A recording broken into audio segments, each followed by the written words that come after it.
Hi y'all, welcome to my shop. In this video on bloopers, fails, and mistakes, whatever, I want to share with you some of the things that have happened to me in the course of turning projects that I was videotaping to put on YouTube. Most of them I've shown or much of it I've shown in videos. Some of it wound up on the cutting room floor where it just didn't seem to add a lot of value at the time. But I think the important thing about mistakes is if you're not making mistakes, you're not turning, and the critical thing is learning from your mistakes. When you have something bad happen, do a little forensics analysis and say, what went wrong? How do I prevent it from happening in the future? So in these clips I'm going to show you what went wrong and explain to you how you can prevent it from happening to you, or how you can resolve that issue if you run into it.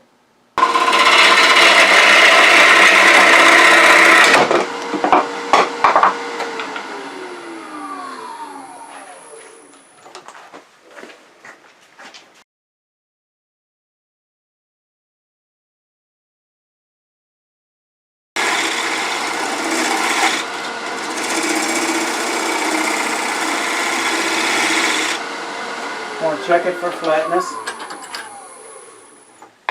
Check it for flatness. That looks pretty good. No particularly bad tool marks, other than, you know, that's caused by the swirly grain. Got that bark knot coming through there. So I can take this down just a little bit smaller by using a smaller tool.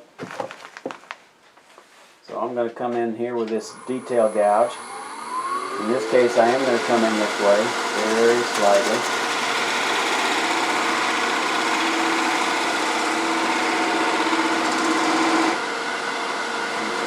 Just take this away as best I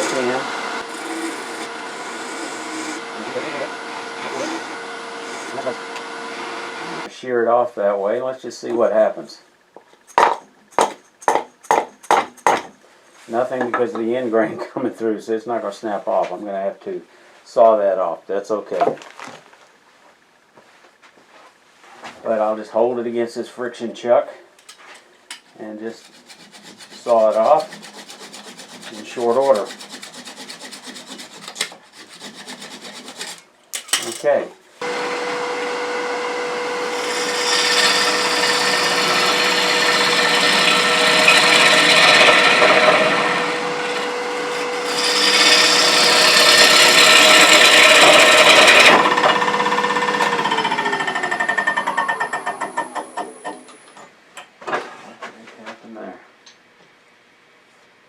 I didn't get as good a bite as I was hoping for.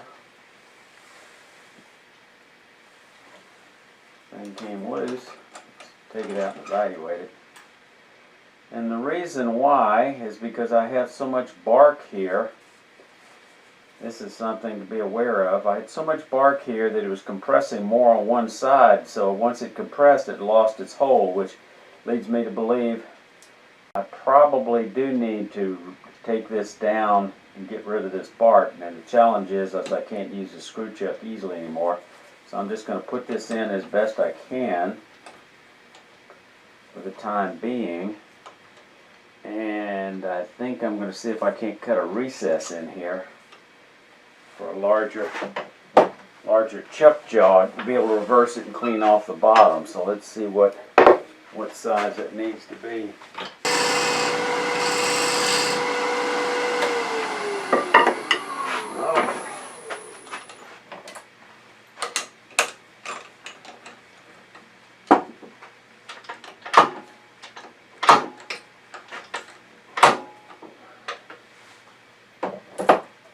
Sometimes I have a hard time with this Nova chuck. It locks up sometimes, tech tool, so I made this little rod that slips into the hole for the grub screw and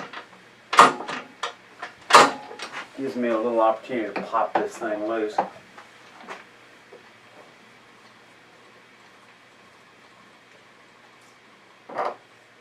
And one way to prevent that locking up that I didn't do at the beginning is use just a touch of WD-40 on the lathe bed and wipe a little bit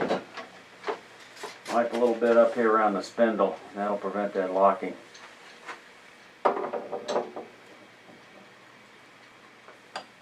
I really thought about what I was doing, this would have been an unnecessary step. But I think it's a good teaching point. You can't have a tenon, or a recess for that matter, that's going to be touching bark.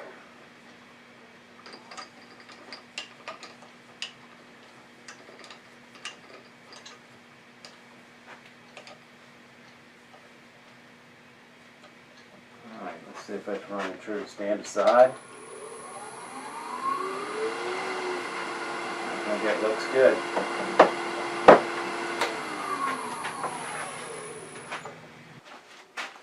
So I cut that line past the parting cut. Now I can go ahead and part this thing off.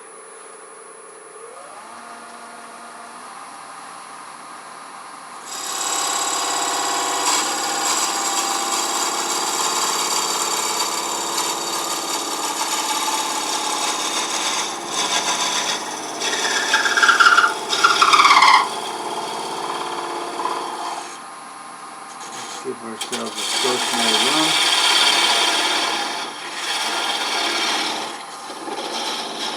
This is cherry and it smells so good. Whoa! Okay, that wasn't pretty.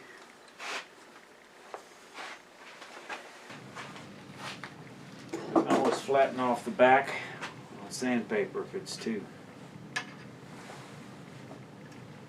long.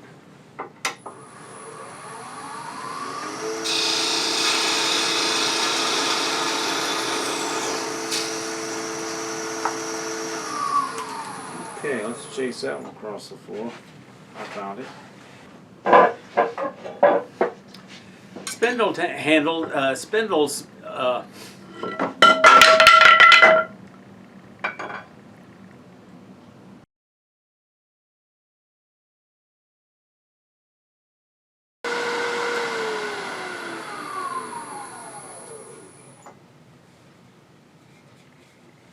I think the easiest way to get that is going to be with this round bowl gouge scraper. Hi y'all, welcome to my shop. A number of y'all expressed interest in comments when I asked the question, were you interested in hand thread chasing video, and you said yes, that's what we're doing today. I want to cover three things. I'm going to show you the minimum essential items you're going to need for cutting threads, which is basically going to be a, oh well, it can always be resharpened, a set of hand thread chasers. You can see the beautiful ambrosia beetle design in here. It's going to be very nice. Well, most of it appears to be on the inside.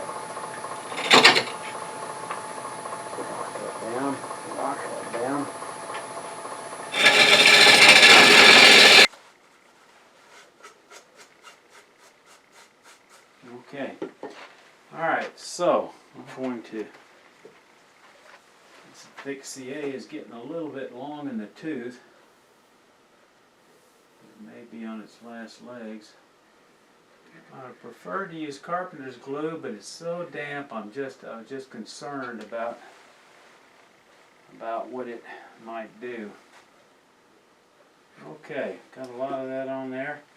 Let's look for the marks before I try to put it on there. Where is the pencil mark? Where is it? Well, let's go looking for that band. Here's the band. And let's look for it on this side. There we go. That pencil mark disappeared. Alright, whoa, I'm going to bring up tailstock with the cone center.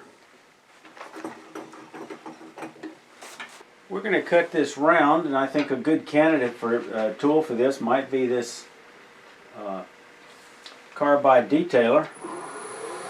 Get the speed up to about just under 1,000. Anchor the tool. Going to go inside the curve. I think I'm going to wear a face shield. case this explodes on me. Core end can be quite a mess.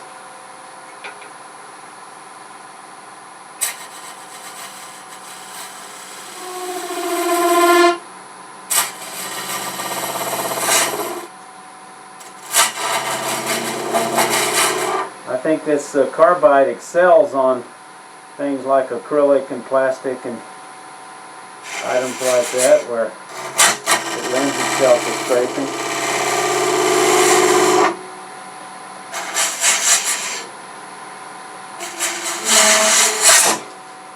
Whoa. Nothing bad, it just went deep.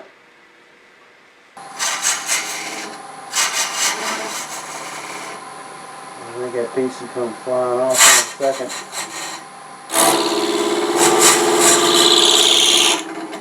It's squeaking, sounds like I'm just about through.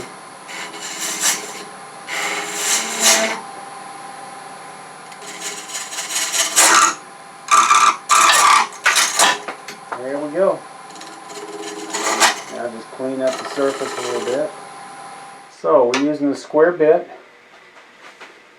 And we're going to come in, we're just going to nibble away at it a little bit. I don't want to get it all at once because it can be pretty aggressive.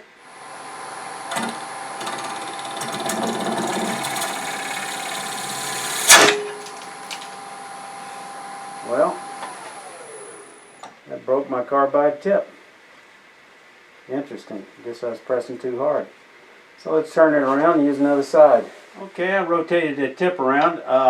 If anybody else has broken a carbide tip, you know, I'd appreciate it if you leave in the comments below. We're going to pick up the cut again. Then we're going to do just a small cutting.